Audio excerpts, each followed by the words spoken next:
I've made one of the toughest decisions of my life and decided that I will not be running for re-election to the United States Senate.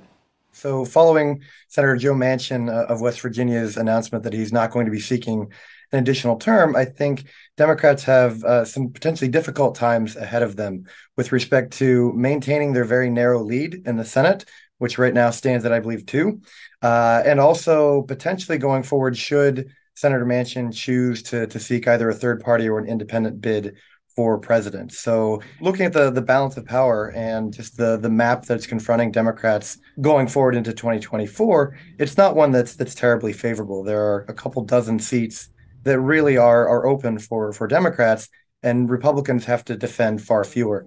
And so their grip on the Senate itself is very much going to be in jeopardy. Just looking at the where the seats are up, several which at least were carried by Donald Trump, and so those are going to be difficult places to hang on to. But what I will be doing is traveling the country and speaking out to see if there is an interest in creating a movement to mobilize the middle and bring Americans together. I think it's very clear that he's looking for more of a national stage, and he's looking to make something of either an independent or a third party run. The structure of American government provides a huge impediment to the election of somebody who's running as an independent or on a third party label.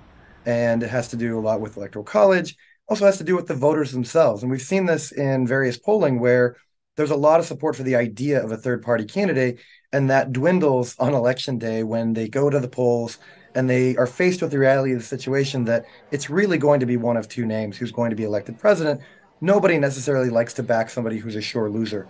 The last evidence we have of the potential for a spoiler effect at this level was Ross Perot in 1992. And so we do have decent survey evidence from that period, which suggests that Ross Perot took fairly equally from both the Republican candidate who was running and the Democratic candidate. So, to the extent that we have evidence on this issue, it suggests that the spoiler effect isn't something that's disproportionately hurting one party over another.